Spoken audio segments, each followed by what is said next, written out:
റൺവേയിൽ നിന്നും പറന്നുയർന്നതിന് ശേഷമാണ് സംഭവിച്ചിരിക്കുന്നത്. ഏകദേശം 8000 മീറ്റർ ഉയരത്തിൽ ഫ്ലൈറ്റ് എത്തിയതിന് ശേഷമാണ് ഇത് അപകടത്തിൽപ്പെട്ടത് എന്നതാണ്. പക്ഷേ ഉയരുന്ന ചോദ്യങ്ങൾ ഇങ്ങനെയാണ്: എങ്ങനെ അപകടം സംഭവിച്ചു? എന്ത് തകരാറാണ്? എന്തുകൊണ്ട് ടേക്ക് ഓഫിന് മുമ്പ് അത് കണ്ടെത്താൻ കഴിഞ്ഞില്ല? ജനവാസ മേഖലയിലേക്കാണ് പൂർണ്ണമായി മാറിയത്. ഒപ്പം ഈ അപകടമുണ്ടാക്കിയ ദുരന്തം, അതിൻ്റെ വ്യാപ്തി എത്ര വലുതാണ്, മരണം സംബന്ധിച്ച അല്ലെങ്കിൽ അത്തരം കാഷ്വാലിറ്റി സംബന്ധിച്ച വിശദാംശങ്ങൾ. ഏറ്റവും ഒടുവിൽ പുറത്തുവരുന്ന വിവരം, ഗുജറാത്ത് മുൻ മുഖ്യമന്ത്രി വിജയ് രൂപാണിയും അപകടത്തിൽപ്പെട്ട എയർ ഇന്ത്യയുടെ വിമാനത്തിൽ ഉണ്ടായിരുന്നു എന്ന വിവരങ്ങൾ പുറത്തു വരുന്നുണ്ട്. ഇത് എവിടെ നിന്നുള്ളവരാണ്? അതായത് അദ്ദേഹം മാത്രമല്ല, സ്വാഭാവികമായും നിരവധി പ്രമുഖർ അടക്കം ഒരുപക്ഷെ ഈ വിമാനത്തിൽ ഉണ്ടായിരിക്കാം. ടോം, അതൊരു തെറ്റായ വിവരം എന്ന സൂചനയുണ്ട്. വിജയ് രൂപാണി ആ ഫ്ലൈറ്റിൽ ഇല്ലായിരുന്നു എന്ന വിശദാംശങ്ങൾ തന്നെയാണ് നമുക്ക് വരുന്നത്. അദ്ദേഹം മറ്റൊരു ഫ്ലൈറ്റിലായിരുന്നു എന്ന വിവരം വരുന്നുണ്ട്. ഒരുപക്ഷെ അതിലൊരു സ്ഥിരീകരണം വരുന്നുണ്ട്. പക്ഷേ ആശങ്കപ്പെടുന്ന കാര്യമാണ്. കാരണം ഗുജറാത്തിൻ്റെ മുൻ മുഖ്യമന്ത്രി അപകടത്തിൽപ്പെട്ടോ എന്നെ സംബന്ധിച്ചുള്ള റൂമറുകൾ പ്രചരിക്കപ്പെടുന്നുണ്ട്. പക്ഷേ ഒരു സ്ഥിരീകരണം ഇക്കാര്യത്തിൽ ഔദ്യോഗികമായി ഇതുവരെയും ഉണ്ടായിട്ടില്ല എന്ന കാര്യം കൂടിയുണ്ട്. എന്തായാലും ഒരു കാര്യം വ്യക്തമാണ്, അങ്ങേയറ്റം ആശങ്കപ്പെടുത്തുന്ന കാര്യങ്ങളാണ് അഹമ്മദാബാദിൽ നിന്നും പുറത്തു വരുന്നത്. അത് സംബന്ധിച്ച വിവരങ്ങൾ കൂടി നമുക്ക് വ്യക്തമാവേണ്ടതുണ്ട്. എന്തായാലും ഇത് സംബന്ധിച്ച വിവരങ്ങൾ കൂടി നമുക്ക് വ്യക്തമാവേണ്ടതുണ്ട്. എന്തായാലും ഏറെ ആശങ്കപ്പെടുന്ന കാര്യങ്ങൾ തന്നെയാണ് പുറത്തു വരുന്നത്. ടോം,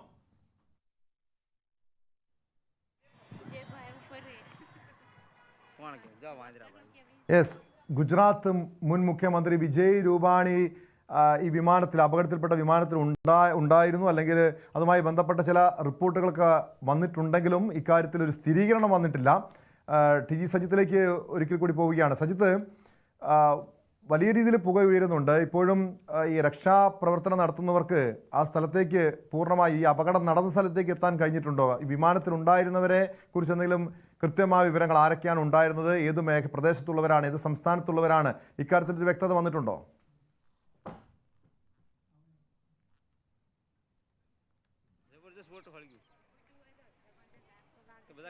യെസ് ടോം, എന്തായാലും ഈ അപകടം സംഭവിച്ചത് എങ്ങനെയാണ്, എത്ര പേർ ഈ അപകട സമയത്തുണ്ടായിരുന്നു? 242 ക്രൂ മെമ്പർമാരടക്കം എന്നതാണ് ഇപ്പോൾ പുറത്തു വരുന്ന കണക്ക്. നമുക്ക് അഹമ്മദാബാദിൽ നിന്നുള്ള തത്സമയ ദൃശ്യങ്ങളടക്കം ലഭ്യമാവുന്നുണ്ട്. ഒരു കെട്ടിടത്തിൻ്റെ ഭാഗത്തേക്ക്, ജനവാസ മേഖലയിലേക്ക് വിമാനം ഇടിച്ചിറങ്ങി എന്നതാണ് നിലവിൽ ലഭിക്കുന്ന വിവരം.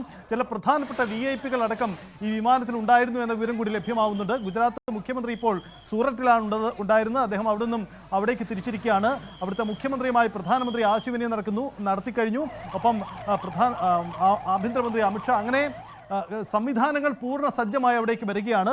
അഹമ്മദാബാദിലെ ആശുപത്രികളിലേക്കെല്ലാം വലിയ ജനത്തിരക്കുണ്ട്. വലിയ രീതിയിൽ അവിടെ സംവിധാനങ്ങൾ ഒരുക്കി നിരവധി ആംബുലൻസുകൾ ചീറിപ്പാഞ്ഞു പോകുന്ന ദൃശ്യങ്ങളൊക്കെ അവിടുത്തെ മലയാളികളടക്കം റിപ്പോർട്ട് ചെയ്യുന്നുണ്ട്. എന്തായാലും ആ ദൃശ്യങ്ങളൊക്കെ പുറത്തു വരുന്നുണ്ട്. എന്തായാലും യെസ്,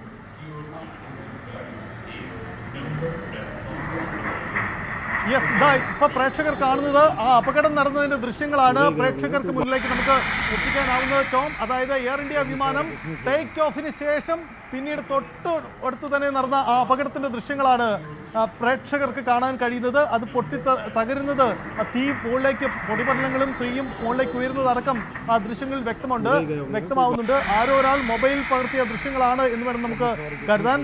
അതായത് അഹമ്മദാബാദ് വിമാനത്താവളത്തിൽ നിന്നും പറന്നുയർന്ന, ലണ്ടൻ ലക്ഷ്യമായി പറന്നുയർന്ന വിമാനം ടേക്ക് ഓഫിന് ശേഷം മിനിറ്റുകൾക്കുള്ളിൽ തന്നെ തകർന്നു വീണു എന്നതാണ് ജനവാസ മേഖലയിലേക്ക്. അതാണ് അവിടെ സംഭവിച്ചിരിക്കുന്നത്. എന്താണ്, എങ്ങനെയാണ് ഈ അപകടമുണ്ടായത്? വ്യക്തത വരേണ്ടതുണ്ട്. കാരണം സാധാരണ നമുക്കറിയാം, ഈ വിമാന സർവീസുകളിലും മറ്റും കൃത്യമായ സെക്യൂരിറ്റി ചെക്ക് ഉണ്ടാവുന്നതാണ്. ടേക്ക് ഓഫിന് തൊട്ട് മുമ്പ് പോലും ആ പരിശോധനകൾ പൂർത്തിയായി ഒരുപക്ഷെ ഫ്ലൈറ്റ് വൈകലും അല്ലെങ്കിൽ അത്തരം ക്യാൻസൽ ചെയ്യുന്നു അടക്കമുള്ള നടപടികൾ സാധാരണ രീതിയിൽ ഉണ്ടാവുന്നതുമാണ്. പക്ഷേ ഈ ടേക്ക് ഓഫിന് ശേഷം തൊട്ട് പിന്നാലെ ഈ അപകടം എങ്ങനെ സംഭവിച്ചു എന്ന വലിയൊരു ചോദ്യമാണ് ഉണ്ടാവുന്നത്. ഇത് സംബന്ധിച്ച വ്യക്തത തീർച്ചയായും വരേണ്ടതുണ്ട്. എന്തായാലും ഒരു കാര്യം വ്യക്തമാണ്, വലിയൊരു അപകടമാണ് സംഭവിച്ചിരിക്കുന്നത്. ടേക്ക് ഓഫിന് തൊട്ട് പിന്നാലെ തന്നെ ഈ അപകടം സംഭവിക്കുന്നു. ആ ദൃശ്യങ്ങൾ വളരെ വ്യക്തമാണ്. ആ എയർ ഇന്ത്യ വിമാനം പറന്നുയർന്ന് തൊട്ട് പിന്നാലെ തന്നെ തകർന്നു വീഴുന്ന ദൃശ്യങ്ങൾ വ്യക്തമാകുന്നു. ന്യൂസ് 18 ഇപ്പോൾ പുറത്തുവിടുന്നത് ഏറ്റവും പുതിയ ദൃശ്യങ്ങളാണ്. വിമാനം ടേക്ക് ഓഫ് ചെയ്ത് നിമിഷങ്ങൾക്കകം അപകടം സംഭവിക്കുന്നു. അതിൻ്റെ ദൃശ്യങ്ങളാണ് പുറത്തു വരുന്നത്. ഈ വിമാനത്തിൻ്റെ ഒരു ചിറക് മരത്തിലിടിച്ചു, ഒരു മരത്തിൻ്റെ ചില്ലയിൽ ഇടിച്ചാണ് അപകടമുണ്ടായെന്നാണ് ദൃശ്യങ്ങളിൽ നിന്ന് മനസ്സിലാക്കാൻ കഴിയുന്നത്. വലിയൊരു തീഗോളമായി പിന്നീട് ആ വിമാനം മാറുന്നൊരു കാഴ്ച കാണാൻ കഴിയുന്നുണ്ട്. അതായത് സജിത്ത്, അങ്ങനെയെങ്കിൽ രാജ്യം കണ്ട ഏറ്റവും വലിയ ദുരന്തമായി പോലും ഒരുപക്ഷെ ഇതിനെ വിലയിരുത്തേണ്ടതല്ലേ? കാരണം 1996 ചക്രി ദർദിയിലുണ്ടായ വിമാനാപകടത്തിൽ വലിയ ദുരന്തം സംഭവിച്ചതാണ്. ഇവിടെ വിമാനം പൂർണ്ണമായും കത്തിയിട്ടുണ്ട്. ജനവാസ മേഖലയിലാണ് ആ വിമാനം പതിച്ചത്. അവിടെ നിന്നുള്ള ആളുകൾക്ക് പരിക്കേറ്റിട്ടുണ്ടാകാം, വലിയ ആൾനാശം സംഭവിച്ചിരിക്കാം. അതുമായി ബന്ധപ്പെട്ടൊരു കൃത്യമായ റിപ്പോർട്ടുകൾ പുറത്തു വന്നിട്ടുണ്ടോ? ഈ എയർ ഇന്ത്യ ഇതുമായി ബന്ധപ്പെട്ട് എന്താണ് അപകടത്തിന് കാരണം? ഏതെങ്കിലും സുരക്ഷാ വീഴ്ച ഉണ്ടായിട്ടുണ്ടോ? ഇക്കാര്യങ്ങളിൽ എയർ ഇന്ത്യയുടെ ഭാഗത്ത് നിന്ന് വിശദീകരണം വന്നിട്ടുണ്ടോ സജിത്ത്? അത്ര വിശദീകരണം ഉണ്ടായിട്ടില്ല. ഒരുപക്ഷെ ഇത് തികച്ചും അപ്രതീക്ഷിതമായ വലിയൊരു അപകടമായി തന്നെ മാറുകയാണ്. ഒരുപക്ഷെ പല സംശയങ്ങളും ഉയരുന്നുണ്ട്. ടേക്ക് ഓഫിന് തൊട്ട് പിന്നാലെ എങ്ങനെ ഈ അപകടം സംഭവിച്ചു എന്ന കാര്യത്തിൽ ഉണ്ടാകും. നമുക്കറിയാം, ഫ്ലൈറ്റിൽ അല്ലെങ്കിൽ അന്താരാഷ്ട്ര വിമാന സർവീസുകളിലൊക്കെ അതീവ ശ്രദ്ധയോടെ അതീവ സുരക്ഷാ സംവിധാനങ്ങൾ ഉള്ള ഒരു രാജ്യം കൂടിയാണ് നമ്മുടേത്. അതിനിടയിൽ പിന്നെ ഇതെങ്ങനെ സംഭവിച്ചു, മറ്റെന്തെങ്കിലും സാധ്യത ഇതിന് പിന്നിലുണ്ടോ, അങ്ങനെ നിരവധി ചോദ്യങ്ങൾ ഉയരുന്നു ഇതുമായി ബന്ധപ്പെട്ട് എന്നതാണ്. എന്തായാലും പ്രേക്ഷകർക്ക് കാണാൻ കഴിയുന്നത് ആ സുപ്രധാനമായ ദൃശ്യമാണ്. പറന്നുയർന്ന ഉടൻ തന്നെ സർദാർ വല്ലഭായ് പട്ടേൽ ഇന്റർനാഷണൽ എയർപോർട്ടിൽ നിന്നും പറന്നുയർന്നതിന് തൊട്ടു പിന്നാലെ തന്നെ ആ എയർ ഇന്ത്യ വിമാനം തകർന്നു വീഴുന്നതിൻ്റെ ദൃശ്യങ്ങളാണ്.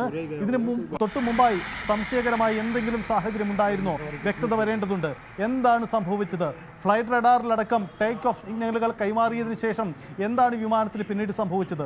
നമുക്കറിയാം, സാധാരണ രീതിയിൽ ടേക്ക് ഓഫിനിടയിൽ ഉണ്ടാകുന്ന അപകടങ്ങൾ പലതരത്തിലുണ്ട്. ഒരുപക്ഷേ ഈ മേഖലയിലെ വിദഗ്ധർക്ക് ഇക്കാര്യത്തിൽ കൂടുതൽ പറയാൻ കഴിയും. പക്ഷേ നമുക്കറിയാം, ഈ ടെയിൽ ലാൻഡിംഗ് പോലെയുള്ള പ്രശ്നങ്ങൾ നമുക്കറിയാം. അതായത് വിമാനം പറന്നുയരുമ്പോൾ പിൻഭാഗം റൺവേയിൽ ഇടിച്ചുണ്ടാകുന്ന അപകടമൊക്കെ നമ്മൾ കണ്ടതാണ്. അത്തരം സാഹചര്യങ്ങളൊക്കെ മുൻകാലങ്ങളിൽ ഉണ്ടായിട്ടുണ്ട്. പക്ഷേ ഇവിടെ സംഭവിച്ചത് എന്താണ്? പറന്നുയർന്നു തൊട്ടു പിന്നാലെ തന്നെ ഈ അപകടം സംഭവിക്കാൻ ഇടവെച്ചത് എന്താണ് എന്ന പ്രധാനപ്പെട്ട ചോദ്യമാണ് ഉയരുന്നത്. എന്തായാലും വലിയ അപകടമാണ്. നമുക്കറിയാം, ഇത്ര മുകളിൽ നിന്നും ഏകദേശം 8000 മീറ്റർ മുകളിൽ നിന്നാണ് വിമാനം താഴേക്ക് വീണ് തകർന്നതെന്ന് വേണം നമുക്ക് മനസ്സിലാക്കാൻ. ഇപ്പോൾ പുറത്തു വരുന്ന ഈ ഫ്ലൈറ്റ് റഡാറിൻ്റെ സിഗ്നലുകൾ നൽകുന്ന അളവ് കണക്കുകളും അങ്ങനെ തന്നെയാണ്. അത് സ്വാഭാവികമായും അങ്ങനെയെങ്കിൽ ആ യാത്രക്കാരുടെ ജീവൻ സംബന്ധിച്ച് നമുക്ക് നിരവധി ചോദ്യങ്ങൾ ഉയരുന്നുണ്ട്. ഇത്ര ഉയരത്തിൽ നിന്നും വിമാനം താഴേക്ക് വീണ് ഒരു തീഗോളമായി മാറിക്കഴിഞ്ഞാൽ എന്താണ് സംഭവിക്കുക എന്ന് നമുക്കറിയാം. ഇത് സംബന്ധിച്ച ഔദ്യോഗിക വിശദീകരണങ്ങൾ വരേണ്ടതുണ്ട്. എന്തായാലും വലിയ ദുരന്തമായി തന്നെ ഇത് മാറിയിട്ടുണ്ട് എന്ന് വ്യക്തമാണ്.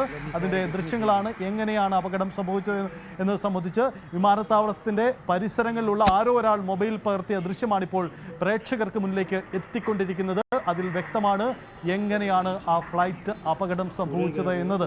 നമുക്കറിയാം, റൺവേയിൽ നിന്നും പറന്നുയരുന്ന വിമാനം ഓരോ നിശ്ചിത അകലങ്ങളിലും പിന്നീട് ഉയരങ്ങളിലേക്ക് കുതിച്ചു പാഞ്ഞ് അതിൻ്റെ ക്രമാനുഗതമായി അതിൻ്റെ സഞ്ചാരപാതയിലേക്ക് പ്രവേശിപ്പിച്ച് പിന്നീട് അത് മുന്നോട്ട് പോകും. ഇതാണ് സാധാരണ ഈ സംഭവിക്കുന്നത്. പക്ഷേ ഇത് അതിൻ്റെ കൃത്യമായ ഉയരത്തിലേക്ക് എത്തുന്നതിന് മുമ്പ് തന്നെ ഈ എയർ ഇന്ത്യ വിമാനം തകർന്നു വീണു എന്നാണ് വ്യക്തമാവുന്നത്. നമുക്ക് വളരെ വ്യക്തമായി തന്നെ ദൃശ്യങ്ങൾ തന്നെ പറയാൻ കഴിയും. കാരണം ഈ മേഖലയിലെ വിദഗ്ധർക്ക് പോലും അല്ലാതെ സാധാരണക്കാർക്ക് പോലും വ്യക്തമാവുന്ന രീതിയിൽ ആ ദൃശ്യങ്ങൾ വ്യക്തമാണ്. റൺവേയിൽ നിന്നും പറന്നുയർന്ന വിമാനം അതിൻ്റെ കൃത്യമായ ഉയരത്തിലേക്ക് എത്തുന്നതിന് മുമ്പ് തന്നെ താഴേക്ക് പതിക്കുന്നു. അത് വീണ്ടും തകർന്നു വീഴുന്നു എന്നതാണ് ആ ദൃശ്യങ്ങൾ സംഭവിക്കുന്നത്. നേരത്തെ പറന്നുയരുന്നതിനിടയിൽ ഒരു വൃക്ഷത്തിൻ്റെ കമ്പിൽ തട്ടി രീതിയിലുള്ള വാർത്തകൾ വന്നിരുന്നു. പക്ഷേ വിമാനം ഒരു കാര്യം വ്യക്തമാണ്, റൺവേയിൽ നിന്നും പറന്നുയരേണ്ട വിമാനം പിന്നീട് ആ ഉയരങ്ങളിലേക്ക് പോയിട്ടില്ല. അത് പിന്നീട് താഴ്ന്നു പറക്കുകയാണ് ഉണ്ടായത്. അതെന്ത് സംഭവിച്ചു? യന്ത്ര തകരാറായിരുന്നോ? മറ്റെന്തെങ്കിലും പ്രശ്നങ്ങളായിരുന്നോ? അങ്ങനെ സംശയകരമായ നിരവധി ചോദ്യങ്ങൾ ഉയരുന്നുണ്ട്. എങ്ങനെയാണ് ഈ അപകടം സംഭവിച്ചത് എന്ന് വളരെ വ്യക്തമാവുന്ന ദൃശ്യമാണ്. പ്രദേശത്തെ മറ്റൊരു കെട്ടിടത്തിൻ്റെ മുകളിൽ നിന്നും പകർത്തിയ ദൃശ്യമാണിപ്പോൾ പ്രേക്ഷകർക്ക് മുന്നിലേക്ക് വരുന്നത്.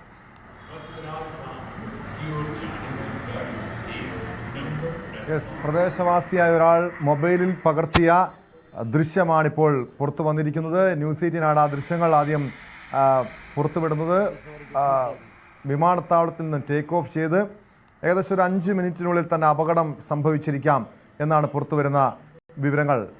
സജിത്ത്, ഈ വിമാനം പൂർണ്ണമായും തകർന്നിട്ടുണ്ട്.